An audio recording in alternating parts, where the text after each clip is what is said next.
오늘 하나님의 말씀은 히브리서 11장 6절입니다. 믿음이 없이는 하나님을 기쁘시게 하지 못하나니 하나님께 나아간 자는 반드시 그가 계신 것과 또한 자기를 찾는 자들에게 상 주시는 이심을 믿어야 할지니라. 아멘. 모두 자리에 앉아주세요. 주의 날은 구별된 날입니다. 그리고 복된 날입니다. 반복되지만 그 반복에 축복이 있습니다. 우리 5분 이상씩 우리 하늘 복 받으세요. 한번 축복해 주시기 바랍니다. 하늘 복 받으시기 바랍니다. 하늘 복 받으시기 바랍니다. 하늘 복 받으세요. 주의 복된 날 하늘의 복이 충만할 수 있기를 소원합니다. 어릴 적에 저희 아버지는 저에게 술 심부름을 자주 하셨습니다. 이렇게 친구들을 데리고 와서 술을 드시다가 술이 모자라면 저를 불러서 술을 사오라고 했습니다. 가기 싫었지만 이렇게 술을 이렇게 사오면 저희 아버지가 굉장히 좋아하셨습니다. 저는 아버지가 좋아하니까 그게 참 좋더라고요. 그리고 또 옆에 있는 아버지 친구들이 또 어떤 때는 한 번씩 주기도 하고 이러니까 그게 너무 좋아서 가기 싫었지만 또 가라 하면 다음번에 또 가곤 했습니다. 그러면서 저에게 평소 때 얌전하시고 말씀도 안 하시는 우리 아버지가 저렇게 좋아하는 걸 보니까 어떻게 하면 우리 아버지를 좀 이렇게 기쁘게 해볼까, 이런 마음이 어릴 때부터 참 많이 있었던 것 같습니다. 나중에 예수를 믿고 알게 된 것인데 그런 마음은 하나님이 주시는 마음이라는 것을 알게 되었습니다. 이제 더 이상 술을 사드릴 필요도 없고 살 이유도 없지만 그 마음은 여전히 하나님을 향하여 어떻게 하면 하나님을 좀 기쁘시게 할까 하는 마음이 저에게 아직도 있습니다. 여러분들은 어떤 소원이 있으십니까? 자식 잘 되고 좋은 대학 가고 또 남편 사업도 잘 되고 막 이렇게 부귀영화를 누리는 그런 어떤 소원들이 있으십니까? 그 소원도 잘못된 소원은 아닐 것입니다. 그런데 우리가 좀 하나님을 어떻게 하면 기쁘시게 할까? 우리 삶의 기준이 여러분 이렇게 탁 드러내놓고 이게 죄다 아니다 하는 것 떠나면 어떤 건 다 기준이 좀 모호해요. 그런데 이게 하나님 기쁘신 걸까? 이게 정말 하나님 좋아하실까? 한 번쯤이라도 생각해 볼 때 우리의 신앙과 믿음이 새롭게 될 줄 믿습니다. 그런데 그 하나님을 기쁘시게 하는 것 중에 제일 중요한 게 어쩌면 그게 전부인 게 하나 있는데 그게 바로 믿음이라는 것입니다. 여러분, 믿음이 자라려면 하나님을 기쁘시게 하는 소원이 좀 있어야 됩니다. 자, 그래서 오늘 이 믿음이라는 게 여러분 고정되어 있지 않거든요. 신앙 연수가 쭉 자라면서 믿음도 쫙 자라고 그랬으면 좋겠는데 그렇지가 않습니다. 믿음은 큰 믿음도 있고 작은 믿음도 있고 아주 강건한 믿음도 있고 흔들리는 믿음도 있고 이게 왔다 갔다 하기 때문에 한 번씩 자기 믿음을 점검하셔야 합니다. 그래서 오늘 그런 차원에서 우리 또 새로운 믿음을 가지고 회복되는 믿음을 가지고 어떻게 하면 하나님을 기쁘시게 하는 그런 믿음이 될까? 우리 한번 살피면서 믿음의 강건함과 믿음의 회복이 있기를 주님으로 축복합니다. 하나님의 기쁨이 되는 믿음이 되려면 어떻게 되느냐? 첫 번째, 믿음 외에는 하나님을 기쁘시게 하는 다른 방법이 없다는 것을 인정하는 믿음이 되어야 한다는 것입니다. 우리 다 함께 11장 6절 같이 한번 다시 읽어보겠습니다. 믿음이 없이는 하나님을 기쁘시게 하지 못하나니 하나님께 나아간 자는 반드시 그가 계신 것과 또한 그가 자기를 찾는 자들에게 상 주시는 이심을 믿어야 할지니라.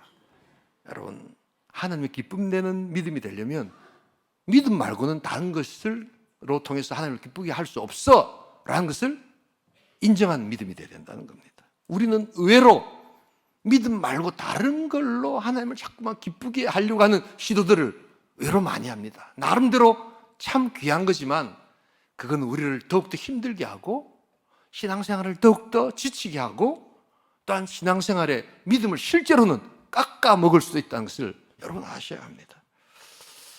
여러분, 믿음이라는 것은 하나님을 기쁘시게 하는 믿음이라는 것은 그것 말고는 다른 것이 없다는 것을 인정한다는 것. 좀 이렇게 강하게 들릴지 모르지만 이것만큼 하나님의 은혜와 부드러움이 없습니다. 이 말은 뒤집어서 이야기하면 첫 번째가 믿음만 있으면 충분히 하나님을 기쁘시게 할 줄 믿습니다. 다른 거 필요 없다는 겁니다. 얼마나 좋습니까, 여러분? 지금 혹시라도 하나님께 뭔가 이게 잘 보이고 뭔가 잘해 보려고 여러분 시도했던 모든 것을 중단하시라는 겁니다, 여러분. 그런 의미에서 오해 말고 들으세요. 목사님들이 설교 중에 간혹 가다 보면 너무 잘 믿으려고 하지 마라, 이런 말은 믿음 말고 다른 것으로 하나님께 막 기쁨을 드리려고 하지 마라, 이런 뜻입니다. 실제로 너무 잘 믿으려고 하는 사람들이 빨리 지치잖아요, 보면요. 너무 잘 믿으려고 하는 사람들이 교회 비난은 더 많이 하잖아요. 상처는 더 많이 받으시잖아요. 그 마음을 제가 충분히 이해하면서도 여러분 다른 게 없어요. 지금 믿음만 가지고 하나님을 기쁘시게 해야 합니다. 다른 것 내려놓을 줄 아는 것도 믿음입니다. 또 한 가지는 이 믿음은 누구나 다 가질 수 있다는데 또 복된 은혜가 있습니다. 요한복음 3장 16절 한번 볼까요? 잘 안 알고 있는 본문인데 여러분 제가 어릴 때는 저거 가지고 노래를 만들어서 불렀습니다. 혹시 아시는 분 있습니까? 같이 불러볼까요? 하나님이 세상을 이처럼 사랑하사 독생자를 주셨으. 이 다음이 중요합니다. 누구든지 예수 믿으면 스탑하십시다. 너무 길게 할 필요 없이. 이 교회 처음 오신 분들은 저기 무슨 노래인가 하는데 이게 굉장히 부르던 노래입니다. 그런데 여러분 이 찬송 부르면서 이 노래 부르면서 성경 구절하고 다른 게 하나 있죠. 뭡니까? 누구든지라는 강조법입니다. 저는 어릴 때 이 말씀이 너무 좋았습니다. 하나님이 세상을 사랑하셔서 독생자를 주셨다는 것은 어린 마음에는 잘 안 와닿았습니다. 정말 귀한 거구나 이런 생각이 들었지만 그 다음에 누구든지라는 말에 나 같은 사람은 믿을 수 있겠네 라고 어린 아이지만 그게 확 느껴졌습니다. 막 공부 많이 안 해도 내가 우리 아버지한테 막 이렇게 좀 야단은 맞고 막 내가 봐도 영 형편없잖아요, 보면요. 내가 스스로가 봐도 막 이렇게 모범생이 아닌데 교회니까 누구든지 예수를 믿으면 멸망하지 않는다고 하니까 저는 그게 그렇게 좋더라고요. 여러분 바로 이런 믿음이 있는 겁니다. 그래서 어떤 신분, 능력, 성별, 또한 권력, 유무 다 그런 것 없이 그냥 믿음 하나면 내가 예수를 믿고 구원받을 수 있다. 그런데 여러분 이게 예수 믿고 구원만 받는 게 아니더라고요. 그 다음에 신앙생활 할 때 여러 가지가 있는데 대표적인 것 3개만 한번 보십시다. 같이 한번 볼까요? 같이 한번 보겠습니다.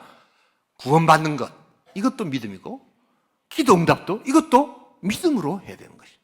그리고 천국 가는 것, 이것도 믿음으로 가는 거예요. 같이 읽어보겠습니다. 그러므로 우리가 믿음으로 의롭다 하심을 받았으니 우리 주 예수 그리스도로 말미암아 하나님과 화평을 누리자. 오직 믿음으로 구하고 조금도 의심하지 말라. 의심하는 자는 마치 바람에 밀려 요동하는 바다 물결 같으니 너희는 마음에 근심하지 말라. 하나님을 믿으니 또 나를 믿으라. 내 아버지 집에 거할 곳이 많도다. 그렇지 않으면 너희에게 일렀으리라. 내가 너희를 위하여 거처를 예비하러 가노니. 신앙생활한 게 믿음만 있으면 모든 게 가능하구나. 여러분 이걸 우리가 알게 되는 겁니다. 여러분 혹시라도 내 요즘 신앙생활 왜 이렇게 힘들까? 혹시라도 이것 해야지 하나님께 잘 보이고 뭔가 이렇게 사람들한테 인정받고, 여러분 그러면서 지쳐 계신 분 있으면 당장 안 하셔도 됩니다. 중요한 것은 내가 하나님을 기쁘시게 하는 소원이 있는가, 그리고 그 소원에 합당한 믿음 하나면 우리 하나님께서 충분히 기뻐하신다. 여러분 신앙생활 포인트를 잘 맞추셔야 합니다. 이단들 1부, 2부 때는 말씀 안 됐습니다만 이단들의 이렇게 특징들을 보면 이 믿음의 포인트를 안 맞추고 자꾸만 죄책감, 자꾸만 엉뚱한데 계속해서 포인트를 맞춰가지고 올 때마다 정말 죄책감 느끼게 하고 막 이렇게 해서 꽉 묶어두는 그런 신앙 가지고는 여러분 결코 기쁨이 없습니다. 믿음 하나면 충분할 줄 믿습니다. 믿음 하나면 충만할 수 있습니다, 여러분. 얼마나 좋습니까, 여러분. 예. 그런데 우리는 믿음만 가지고 되겠나? 믿음도 없으면서, 잘 알지도 못하면서 그렇게 우리가 우리를 스스로 얽어맬 때 여러분, 우리는 참 기쁨을 얻을 수가 없습니다. 믿음 외에 다른 방법은 없구나. 일단 내려놓고 믿음 가지고 내 마음의 소원을 점검하시면서 하나님께로 나아가시는 복된 성도, 복된 공동체 될 수 있기를 주님의 이름으로 축복합니다. 두 번째로 오늘 하나님의 기쁨이 되는 믿음이 되려면 믿음에는 다른 방법이 없다는 것을 인정하는 믿음이 되어야 되고, 두 번째는 하나님의 살아계심과 상주심을 믿는 믿음이 필요하다는 것입니다. 제가 철학 공부를 많이 했거든요. 여러분, 신학 공부를 하다 보면 철학을 해야 됩니다. 아주 위대한 사상가, 철학가들이 있습니다. 우리 탁 들으시면 이 사람 그래도 말씀만 들어본 사람도 있을 겁니다. 그런데 이분들이 막 여러 가지 복잡한 이야기를 하는데 그 제일 끝에 가면 딱 두 가지가 남습니다. 뭔 줄 아십니까, 여러분? 신은 존재하는가? 그 다음에 인간은 어떤 존재인가? 이 딱 두 개로 남습니다, 여러분. 막 복잡하게 이야기하는데 끝에 가보면 딱 그런 이야기를 합니다. 그래서 주로 보면 철학자들은 존재하지 않는다, 이렇게 결론이 되는데, 아무튼 그 사람이 저런 결론 하나 내리려고 한평생을, 수많은 시간을, 엄청난 에너지를 들여가지고 내리는 때 결론을 보니까 나 다 알고 있는데 이런 거더라고요. 보니까요. 하나 걱정하지 마세요. 오늘 성경은 한마디로 하나님을 기쁘시게 하는 것은 하나님 살아계심을 믿습니다 하는 믿음이 가장 크고 놀라운 믿음인 줄 믿습니다. 이거를 고백하면 된다는 거예요, 여러분. 이게 얼마나 감사합니까, 여러분. 막 고민했는데 우린 다 알고 있는 거를 이야기하는 거예요. 우리 하나님이 살아계신다는 것은 가만히 계시는 게 아닙니다. 말을 해도 웃지도 않고, 말해도 울지도 않고, 말해도 반응이 없고, 그냥 이래도 쿵 저래도 쿵. 그건 살아있는 게 아니고, 그래서 살아있으나 죽은 자 같다고 해서 요즘 그걸 뭐라고 합니까? 좀비다 이렇게 이야기합니다. 예. 그건 살아있는 게 아니죠, 사실은요. 예. 그런데 하나님은 말씀하시고, 하나님은 웃으시고, 하나님은 때로 마음 아파하시고, 찾아오셔서 우리들을 경책하시고, 하나님은 움직이시고, 하나님은 우리에게 또한 은혜를 베푸시고, 우리에게 또 왜 이렇게 죄를 짓느냐고 때로는 야단치시고 하는 살아계신 인격의 하나님이신 줄 믿습니다. 이런 하나님을 믿어야 한다는 것입니다.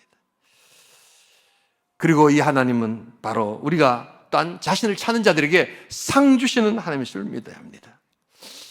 우리는 많은 경우에 상 이러면 결과적 상에 대한 관심이 많습니다. 이렇게 딱 해가지고 대학 합격이 되고 좋은 데 취직을 하고 이렇게 나타나는 결과적 상을 상이라고 생각하는데, 여러분 그렇지 않습니다. 여기서 말하는 상이라는 것은 내가 예수를 믿고 그 지나온 삶의 과정 속에서 받는 상이 있어요. 내가 예수를 믿고 이제 믿음은 약하지만 내 물질에 대해서, 내 관계에 대해서, 내 언어에 대해서, 내 삶의 태도에 대해서 조금씩 변화하는 내 모습 속에서 느끼는 어떤 기쁨이 있습니다. 우리가 다 사실은 자유로운 영혼 아닙니까, 여러분? 자기 하고 싶은 대로 다 하고, 자기 막 다 원하는 대로 해야지 그게 그냥 인생의 의미가 있지. 자기가 원하는 대로 조금이라도 누가 방해를 하면 얼마나 기분 나빠하고 슬퍼합니까? 그런데 내가 예수를 믿고 예수님 안에 있고 예수님께 나오니까 이제 반복성, 규칙성이 나를 조금 힘들게 하는데, 이게 나에게 안정감을 주는구나. 나의 삶에 어떤 기준이 있구나 하는 것을 느끼기 시작하면서 우리의 마음과 몸이 점점점 변화됩니다. 예수 처음 믿으신 분들이 많은데, 여러분 이 주일날 일주일에 한 번씩 교회 나오는 것도 처음에는 어렵습니다. 제가 압니다, 여러분. 근데 그럼 계속 교회를 어떻게 나올 수 있는가? 마음으로 여러분 교회를 나오려고 하면 여러분 매주일 마음이 그렇게 안 생깁니다. 매주일 마음은 어디 가 있습니까? 저 꽃밭에다 가 있습니다, 여러분. 내 몸이 자연스럽게 일어날 수 있도록 바꾸셔야 합니다, 여러분. 그때까지 바꾸셔야 합니다. 그래서 그냥 딱 주일날 되면 몸이 그냥 딱 반응을 해서 교회 가야지 하는 게 말 안 해도 내 몸에 딱 익을 수 있도록 그렇게까지 해야 합니다. 근데 거기에 굉장한 기쁨이 있고 그 규칙성, 반복성 속에서 자유를 느끼는 것. 이게 상의 상. 과정의 상을 누릴 수 있기를 소원합니다. 자꾸 우리는 어떤 결과적 상을 자꾸만 생각하니까 한참 남은 것 같고 없는 것 같지만 아니에요, 여러분. 여러분들 삶에 진정한 승리는 반복에서 나타나는 거예요. 예. 없는 길로 만드는 자들은 어떤 자들입니까? 계속 간 자들이 길을 만드는 겁니다. 한 번만 간다고 길이 만들어질 것 같으면 모든 게 다 마찬가지죠. 그 길을 또 가고 또 가고 또 가면서 다른 사람이 오도록 그 길을 만들어주는 것. 여러분들의 삶 가운데 묘한 규칙성과 반복성이 내 삶의 상으로 오는구나 하는 것을 누릴 수 있기를 주님의 이름으로 축복합니다. 우리 하나님께서 주시는 상이 얼마나 큰지 모릅니다. 히브리서 11장 1절을 같이 한번 읽어보도록 하겠습니다. 함께 읽겠습니다. 믿음은 바라는 것들의 실상이요 보이지 않는 것들의 증거니. 믿음은 바라는 게 있어야 되는구나. 뭐 소원도 없고 그냥 떡 앉아가지고 그렇거니 하고 있으면 그거는 믿음이 아니고 명상이고 그것은 약간 염불에 속한 거다. 근데 여러분 염불도 공염불이라는 게 있다는 게 아십니까, 여러분? 믿음은 실제입니다. 그래서 바라는 게 있구나. 그런데 내가 처음 와서는 우리 남편 잘 되고 우리 자식 잘 되고 그런 것들도 있을 수 있는데 이제 믿음이라는 것이 점점점 하나님께서 바라시는 것에 대해서 하나님의 소원이 어떤 것인가를 그 소원이 나의 소원이 되어져 가는 과정 속에서 그 믿음이 바라는 것들이 뭐가 되는 겁니까? 실상이 딱 될 때 이게 하나님 역사하시는구나 하는 것을 경험하는 겁니다. 내 소원보다 이제 누구의 소원이 더 큰 소원이 되는 겁니까? 하나님의 소원이 내 소원보다 훨씬 더 커지는 그 마음. 여러분 이것이 바로 상 주시는 하나님의 역사인 줄 믿습니다. 여러분 신앙생활이 그렇게 딱 바뀌기 시작하면요 굉장히 기쁨이 옵니다. 믿음은 고정적이지 않습니다. 여러분 믿음이 연수가 잘한다고 믿음이 잘할 것 같으면 이게 정비례할 것 같으면 굉장히 좋은데 믿음은 그렇지가 않아요. 연수가 가더라도 믿음이 떨어지는 사람들인데 떨어지면 엄청 세게 떨어집니다. 그러나 신앙생활을 내가 처음 시작할 때 온전한 믿음을 딱 가지고 자세히 가면 그 반복성, 규칙성 속에서도 믿음이 깊어지고 믿음의 안정이 나타나는 것을 잊지 말아야 합니다. 여러분 그렇기 때문에 이 믿음은 어떤 내가 완전한 논리 혹은 어떤 완전한 어떤 체험, 완전한 증거 위에 믿겠다. 아무리 그렇게 기다렸어도 믿음은 오지 않습니다. 쉽게 말하면 이해가 다 되어야 내가 믿겠다. 여러분 그런 믿음은 없습니다. 일단 조금의 근거가 있어서 내가 믿을만 하다 싶으면 내 모든 것을 던질 수 있기를 주님의 이름으로 축복합니다.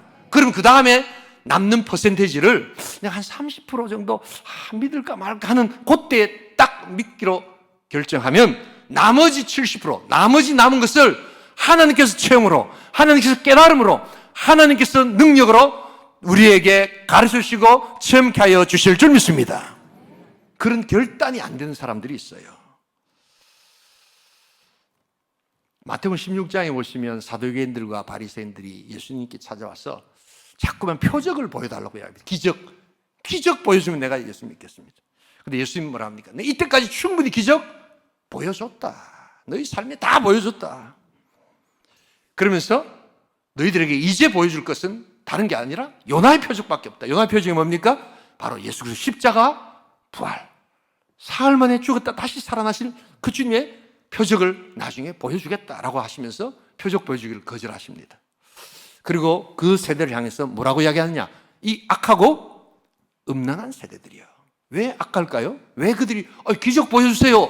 자꾸만 그런데 왜 예수님께서는 악하고 음란하다 했을까요? 그 악한 것은 예수님이 하나님의 아들이신데 자꾸만 예수님을 테스트하려고 하니까. 하나님을 테스트하시면 안 됩니다, 여러분. 하나님 자꾸만 테스트 하려고 하니까 이게 악한 거예요. 그리고 왜 음란하다고 합니까? 예수님이 하나님의 아들이신데 예수님이 하나님의 아들이심을 그대로 믿는 것보다 더 관심 있는 게 뭡니까? 기적을 자꾸 관심 있어 하니까 영적으로 그걸 더 사랑하니까 음란하다. 그렇게 이야기하는 겁니다. 왜 내가 믿음이 자라지 않을까? 바로 하나님께 주시는 상을 믿을 수 있기를 소원합니다. 오늘 이미 이 과정 속에서 상을 받으신 분이 있어요.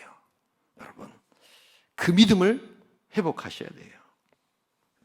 그래서 여러분, 우리가 이제 가지는 믿음이라는 것은 세상을 향해서 여러분 모든 걸 던지시면 안 됩니다. 많은 사람들이 세상을 향해서 막 던지는데 세상을 향해서 모든 걸 던지면 추락하는 것에는 뭐가 없다고요?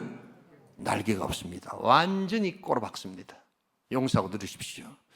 제가 너무 적나라한 표현을 써가 죄송한데 1, 2부터는 안 썼는데 그냥 내리박습니다. 그런데 하나님을 향해서 한번 모든 것을 던질 수 있기를 소원합니다. 하나님을 향해서 뛰어내려 보세요. 그러면 하나님이 날개를 달아주십니다.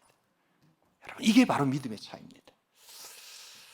세상을 향해서 뛰어내리면 추락하는 것에는 날개가 없지만 하나님을 향해서 우리가 한번 뛰어내리면 하나님은 일단 뛰어내린 자에게 날개를 달아주신다는 겁니다. 이걸 체험하는 겁니다. 이게 믿음입니다.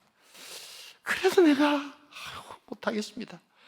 날개 다 달리면 내가 날아가겠습니다. 그건 믿음이 아닙니다. 그런데 막 뛰고 싶은데 막 이렇게 막 뛰어지지 않습니다. 할 때는 우리 공동체의 이론을 보세요. 야, 저 목사도 그래도 한번 뛰어내린 사람 아이가. 저 장로님도 보니까 아이고 세상에서 뭐 보니까 막 돈도 잘 벌고 의사고 막 대단한 사람들인데 와 그냥 막 놀러 다니지도 않고 주일 와가지고 막 주야 하고 있는데 저 사람도 뛰어내리는데 나도 뒤따라 내려야 안 되겠나 이래가지고 같이 뛰어내리는 게 그게 온천 공동체의 힘입니다, 여러분. 그래서 신앙생활을 혼자 하는 게 아니고 뭡니까? 같이 이렇게 하는 거예요. 그래서 그렇다고 같이 확 뛰어내리자 하면 그게 안 되고 본인이 뛰어내리셔야 되는데 옆에 뛰어내린 걸 한번 보면서 우리가 같이 위로받을 수 있다는 그게 믿음의 공동체입니다. 그러나 분명한 사실은 여러분들이 하나님 앞에서 하나님을 향해 한번 뛰어내릴 수 있기를 소원합니다. 그러면 날개는 누가 달아주신다고요? 하나님이 달아주신다. 하나님이 달아주신다. 그렇게 하면 모든 두려움이 사라집니다. 자꾸만 두려움은 언제 생긴 줄 아세요? 바라보면서 날개를 달아주시면 내리겠습니다 할 때 제일 많이 생기는 게 뭡니까? 두려움입니다, 여러분. 네. 일단 뛰어내리세요. 그러면 하나님이 날개를 달아주시고 그 복된 날개를 가지고 서로 교제하면서 우리가 삶을 나누는 것, 그거를 성도의 교제다 이렇게 이야기합니다. 이 믿음 충만할 수 있기를 주님의 이름으로 축복합니다. 마지막 한 가지, 오늘 우리 하나님의 기쁨이 되는 믿음이 되려면 믿음 외에는 다른 방법이 없다는 것을 인정하는 믿음이 돼야 되고, 두 번째는 하나님의 살아계심과 상 주시는 믿는 것을 믿는 믿음이 돼야 되고, 세 번째는 하나님께 나아가도록 초청하는 믿음이 있어야 된다는 것입니다. 우리 6절 찬찬히 다시 한번 읽어보도록 하겠습니다. 함께 읽습니다. 믿음이 없이는 하나님을 기쁘시게 하지 못하나니 하나님께 나아가는 자는 반드시 그가 계신 것과 또한 그가 자기를 찾는 자들에게 상 주시는 이심을 믿어야 할지니라. 이 본문을 자주 봅니다만 사람들이 놓치고 있는 것이 있습니다. 그게 뭐냐면 하나님을 믿는 자하고 하나님께 나아가는 자하고 지금 이 본문은 어떻게 하고 있습니까? 구별시키고 있습니다. 그래서 믿음의 언저리에서 이렇게 빙글빙글 도시는 분들이 있습니다, 여러분. 그래서 미국에서는 이런 사람들을 believer 이렇게 믿는다, 안 믿는다 이렇게 안 하고 seeker, 하나님을 자꾸만 찾고 믿음의 언저리에서 있다라고 하는데, 이 사람은 엄밀하게 말하면 예수를 안 믿는 사람들입니다. 여러분, 그렇기 때문에 이런 사람들이 교회 안에 와가지고 교회가 잘못하다 보면 이런 사람들을 믿는 사람 이렇게 딱 규정해가지고 이런 사람들이 나중에 이제 집사가 되고 권사가 되고 장로가 될 때 이게 문제가 생깁니다.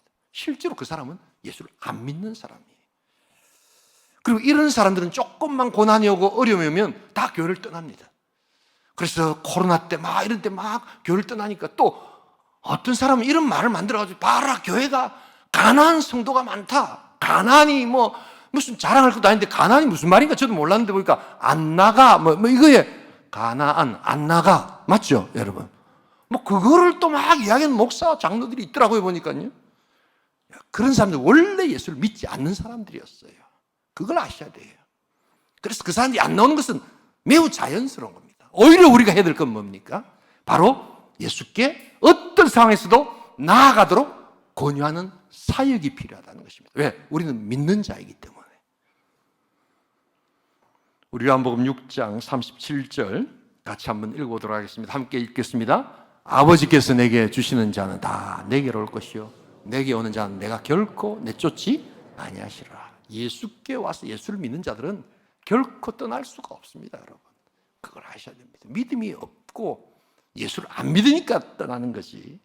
참된 믿음은 바로 우리 주님이 결코 쫓아내지 않는 그런 복된 믿음이 된다는 것입니다. 자, 그래서 여기서 우리는 사역의 필요성을 느끼는 겁니다. 제가 말씀드리는 사역 아시죠? 자, 뭡니까? 예수 믿지 않는 자들을 예수 믿게 하고 예수 믿는 자들을 예수 더 잘 믿게 하는 것이 그 모든 활동이 우리의 뭡니까? 사역이 되어야 됩니다. 여러분 사역하고 계십니까? 내가 아직까지는 내가 조금 부족해가지고 뭔가 여러분 그게 바로 여러분들의 고민과 여러분들의 삶의 동굴에서 빨리 나오라는 우리 하나님의 부르심입니다. 여러분 거기서 나오지 않고서는요 결코 우리 신앙은 빛을 볼 수가 없습니다. 여러분 동굴은 어둡습니다. 동굴 안에서 아무리 고민을 하고 아무리 여러분 생각을 또한 집중해도 진리는 찾아오지 않습니다. 그러나 그 고민과 두려움과 내 생각의 동굴에서 조금만 나오면 처음에는 빛이 너무 비쳐서 눈을 뜰 수 없지만 조금씩 열다 보면 놀라운 하나님의 진리의 빛이 열린다는 것을 잊지 말아야 합니다. 그러기에 우리는 빨리 우리 자신의 문제에서 벗어나서 다른 사람에게 내가 조금이라도 믿고 있는 예수를 전하고 예수께 나아오도록 우리가 초청하는 믿음을 가질 수 있기를 소원합니다. 그럴 때 놀라운 것은 내가 신앙이 자라기 시작합니다, 여러분. 이건 놀라운 사건이에요. 내가 뭐 다 되면 내가 그렇게 하겠다. 평생 나타나지 않습니다. 그러나 내가 작은 믿음이라도 이제 하나님께 나아가도록 초청하는 믿음을 한번 가질 때 내 믿음도 자라고 그들도 자란다는 것을 잊지 말아야 합니다. 이 말씀 드리고 마무리를 하겠습니다. 제가 어떻게 하면 하나님을 좀 기쁘시게 할까? 제 고민이라고 했죠.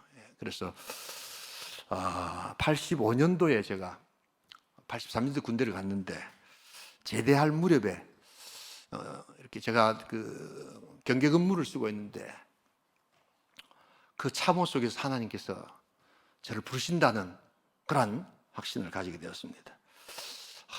군대 생활이 막 얼마나 지옥 같은지 그냥 요즘에는 모르겠습니다만 저희 군대는 막 밤마다 하여튼 막 전쟁이었거든요. 그 혈기왕성한 그 젊은 청년들이 그냥 65명이 한 네모반 안에 조그만 네모반 안에 막 3년 동안 같이 부대끼고 살아가니까 얼마나 일이 많았겠습니까? 막 두들겨 패고 막 그냥 막 이런 그 지옥 같은 생활 속에서 참호에 나오면 훨씬 더 편한 거예요.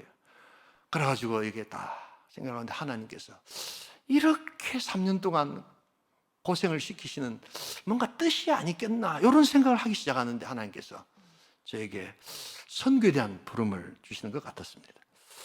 제가 같았다 이야기는 그때 선교사 나가겠습니다. 저는 그러지 않았습니다. 그래서 내가 무슨 선교를 하는 거야 뭐 이렇게 하고는 이제 제대를 했습니다. 3년 2학년을 마치고 제가 갔기 때문에 3년 이제 복학을 해서 취직을 이렇게 할 준비를 했습니다. 일단 우리 아버지가 우리 육신의 아버지가 간절히 바라고 소원하는 거라 빨리 아들이 취직해가지고 아들 월급을 공식적으로 받아 누리는 거였습니다. 그래서 막 그냥 언제 졸업하는가 그냥 저희 때는 막 증권회사 이런 데가 막 그냥 넣으면 막 들어가고 이랬거든요. 그래서 기다리고 있었는데 하나님께서 자꾸만 저를 이렇게 선교사로 부르기를 원하신다는 마음이 들었습니다. 그래서 취직을 중단하고 취직할 걸 준비하고 1년 동안 동아대학 앞에서 영어 학원 강사를 했습니다. 그리고는 결정하기를, 제가 한 번도 우리 아버지 이야기에 내가 반대를 해본 적이 없는데, 육신의 아버지 반대를 해본 적이 없는데, 이제는 갈아타야 되겠습니다. 내가 하나님 아버지께 기쁨을 좀 드려야 되겠습니다 하고는, 우리 아버지가 봤을 때는 불효 중에 최고의 불효를 한 제가 아들이 되었습니다. 그래서 취직하지 않고 제가 신학교를 가게 되었습니다. 그때부터 저에게는 하나님이 나의 기쁨이 된다는 것을 그냥 제 마음의 소원이었습니다. 신학교가 너무너무 재밌었습니다. 공부는 어렵지만 그렇게 참 마음껏 신학 공부를 하고 또 여러 가지 성경을 깊이 있게 보는 훈련들을 받는다는 게 참 즐거웠습니다. 그리고 또 중고등부 사역도 하는 게 참 재밌었고 아이들이 참 많았습니다. 그러면서 하나님께서 오히려 선교사가 아니라 저를 설교자로, 목회자로 자꾸만 또 이끄신다는 것을 알게 되었습니다. 뭐 그렇게 순종하면서 선교적 목회를 하고자 결심하고 이렇게 사역을 했습니다. 그런데 지나놓고 이렇게 보니까 제가 그러면 목사로서 언제 믿음이 제일 많이 자랐을까? 가만히 생각해 보니까 그때 무슨 그런 신학책을 읽고 신학 공부를 하고 할 때가 아니더라고요. 저는 제 나름대로 거기서 기쁨이 있었지만 믿음이 자라지는 않았던 것 같아요. 그러나 제 삶 가운데 고통이 오고 또한 고난이 오고 어려움이 오고 저도 말할 수 없는 쓰나미 같은 그런 삶의 고통들을 겪을 때에도 내 주변 언저리에서 여전히 예수를 믿을까 말까 고민하는 사람들, 또한 아예 예수를 믿지 않는 사람들에게 예수를 믿으십시오, 예수님이 당신의 구원자입니다라는 복음과 말씀의 능력을 가지고 예수께로 나오는 초청의 사역을 할 때 하나님께서 저의 믿음을 강건케 하시고 저의 모든 문제를 해결해 주시고 하나님께서 저를 믿음의 반석으로 세워 가신 줄 믿습니다. 여러분, 믿음이 그렇게 자라더라고요. 보니까 왜 이렇게 목회가 어려울까? 하나님은 어디서 살아계시는가? 왜 나에게 이렇게 고통을 주시는가? 그 마음이 있지요. 그러나 여러분, 거기에 너무 매몰되셔서는 신앙이 안 자랍니다.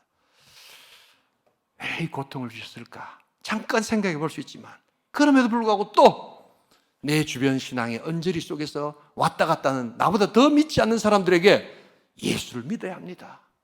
지도 잘 안 믿으면서 아닙니다. 그래도 당신보다 내가 더 조금이라도 더 가진 믿음이 있다면 그 예수를 소개할 때 놀랍게도 그 사람이 설령 예수께 안 올지라도 내 믿음을 하나님께서 올려주시더라는 겁니다. 여러분, 믿음은 이렇게 증대시키는 것이지 내가 고민하고 막 이렇게 한다고 해서 믿음이 자라지 않습니다. 믿음이 없이는 하나님께 기쁘시게 하지 못하나니 하나님께 나아가는 자는 반드시 그가 계신 것과, 그러니까 우리는 나아가는 사역을 하게 될 줄 믿습니다. 나아오도록 이야기해야 된다는 겁니다. 그 다음에는 누가 하시는 겁니까? 하나님과 성령께서 하시는 것입니다. 여러분, 내 안의 문제에서 벗어나셔야 합니다.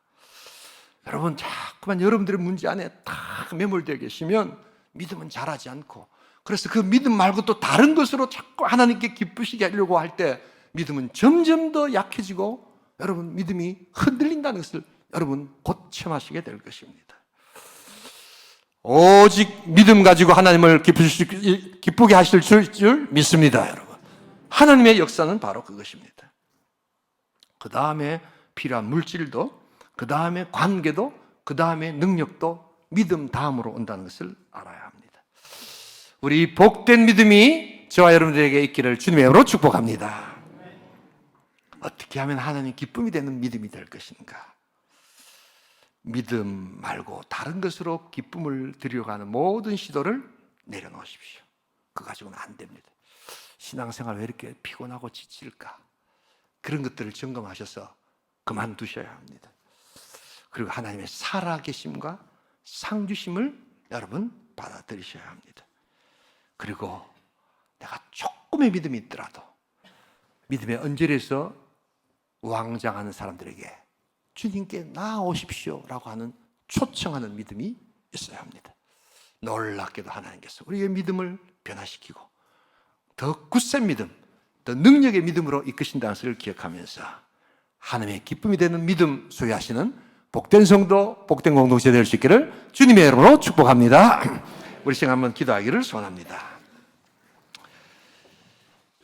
우리 믿음이 하나님의 기쁨이 좀 돼야 합니다. 여러분들의 마음의 소원은 무엇입니까? 여러분들이 개인적으로 가지고 계시는 소원이 많으실 겁니다. 그러나 어떻게 하면 좀 하나님을 기쁘게 할까? 저는 그 마음이 있었던 것 같아요. 그 마음 때문에 아마 여기까지 온 것 같아요. 물론 우리가 다 하나님께 기쁨을 드리지 못했을 겁니다. 그런데 하나님은 믿음 하나면 된다 라고 이야기하시니까 또 그게 얼마나 감사한지 모르겠습니다. 하나님, 믿음 말고 다른 것으로 신앙생활 하려고 했던 것 내려놓겠습니다. 뭘 하는 것도 중요하지만 하나님이 하지 마라 할 때 안 하겠습니다. 여러분, 우리 그런 믿음을 좀 가지셔야 합니다. 그리고 하나님은 살아계신다. 이 삶의 변화와 반복 속에서 나타나는 그 과정에 이미 하나님은 임재하시고 상 주신다.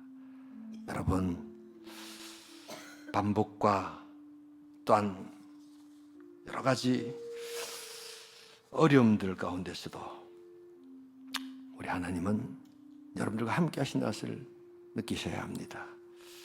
그런 믿음 허락하여 주시옵소서.